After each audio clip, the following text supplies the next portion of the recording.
Mr. President, thank you so much for joining Bloomberg.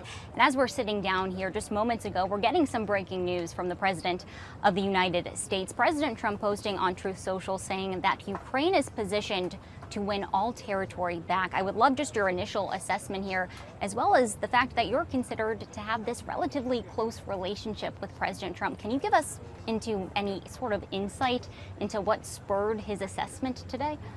Well, I can't give you any insight, but I think President Trump is working towards peace. He's brokered quite a few peace agreements already. And together with his European colleagues and with President Zelensky and also with President Putin, he's been working towards a peace in Ukraine. And I think the message today seems to be the one that he's been pushing forward for the past few weeks, which is to put more economic pressure on Russia. And I think the focus is very much on Europeans stopping to buy Russian oil and gas. And of course, we are in a situation where we have reduced the buying of Russian gas with 80% and oil 90%. But there's still those few percentage points, and they basically go with Slovakia and Hungary. So I think the message is very strong and very good. Do you agree with this assessment when it comes to territory for Ukraine? Definitely. I mean, Finland is a country that obviously has had its experience in World War II, for instance, with Russia, and we lost 10% of our territory. But that was a peace agreement.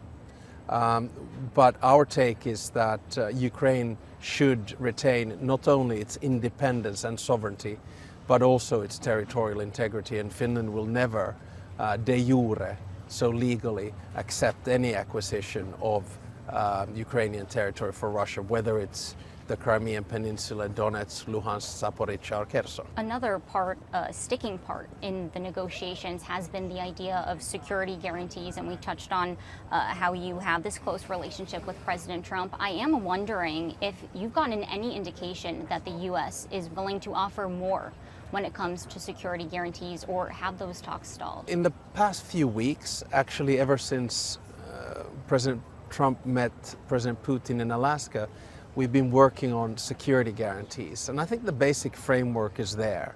So the number one responsibility is with Ukraine and the Ukrainian army, because they have the biggest, most capable, experienced and modern army in the world right now. Second, it'll be supported by Europe. And third, there'll be a backstop from the United States. And we've been working through the military construct of it, and they're pretty much ready. And now we'll work on the political construct. But we have to remember that these security guarantees will happen after the war is over. The other part that's been really dominating the conversation here at the UN and really leading up these past few weeks is that we've seen airspace violations in Poland, Romania, Estonia, of course, a close neighbor to Finland. You said on Friday that these actions show Russia is testing the West. Do you think the Western response has been adequate? I think it's been adequate so far. I mean, of course, you can go a little bit further, but the bottom line is that Russia tests us on land. So, for instance, by instrumentalizing asylum seekers, so using human beings and sending them over the border. We've done legislation to stop that. Then at Christmas last year, they tried us in the sea by cutting undersea cables in the Baltic Sea. NATO came up with, quote unquote, an operation called Baltic Sentry. And now that Russia sent drones flying into Poland, NATO came up with the Eastern Sentry. So my advice always as a Finn is to stay calm in these kinds of situations and build up a deterrent which gives a disincentive for Russia to continue. But when they continue, stay calm and deal with it. President Trump did say earlier today that NATO allies should shoot down Russian aircraft in breaches. In your view, should NATO take military action to stop airspace violations next time? I think there are very close protocols on that, which are linked to both the protocols in which NATO reacts into these kinds of situations, and then the way in which the nation states, the member states themselves do. So what kind of operative plans they have. So far, of course, we have invoked Article 4 twice. Poland did it with the drones, and then Estonia did it with the violations of the airspace. These are big military decisions that have to be taken by the allies themselves. Do you think there should be any sort of mechanism between Article 4 and Article 5? So far it's worked quite well, so no one has really tested Article 5 apart from Al-Qaeda and Osama bin Laden in 9/11. And then Article 4 has been invoked now, my count, 9 times in the history of NATO since 1949. Whether there's something in between, Article 4.5, I think it's too early to say. If this is Putin trying to test the West, if he is trying to escalate here, what does he do next? It's difficult to second guess Putin, but you have to remember that he's testing us in the cyberspace, so cyber attacks.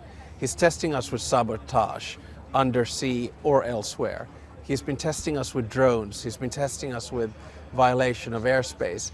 He might test us with critical infrastructure. And the key here, of course, is always to make sure that you attribute it correctly. So we just have to learn how to live with this age of uncertainty and stay calm in the face of it, not to overreact, but be firm enough, because the only thing that Russia understands is power. If you show any weakness or softness, then I think you're in trouble. So far, so good. When it does come to Finland, and just going back to the airspace violations, I'm wondering if you can confirm, has Finland seen any violations in its airspace recently? I believe the last published violation was in February. We published them immediately when they happened. So that was a decision that was taken many years ago. In my roster of airspace violations, I don't have in my head how many times it's happened in the past 30 years, but they have been frequently infrequent. We had started this conversation and you were talking about this idea of tightening sanctions, going after the Russian energy imports that our European allies are importing. And a large part of this is that President Trump wants to impose so-called secondary tariffs on countries like China, India, China, the largest importer of Russian crude at 47%. I'm wondering what you make of what we're seeing when it comes to a strengthening of alliance between China, India, and Russia. Well, I think there's some multivectoral foreign policy taking place there. I think, of course, Russia and China, there's a direct connection. In the early 1990s, China and Russia had economies of the same size. Now China is over 10 times bigger. And actually, with its oil purchase, with its gas purchase, with its technological exchange, it does give the possibility for Russia to conduct the war. So there's a very close link there. Then, of course, with India, India is a very close ally of the European Union and, of course, of the United States as well. So I wouldn't throw them in the same basket. But India is obviously an emerging superpower. It's got demography, it's got economy on its side. And I always argue that it's very important for the West to engage India, work with them very closely.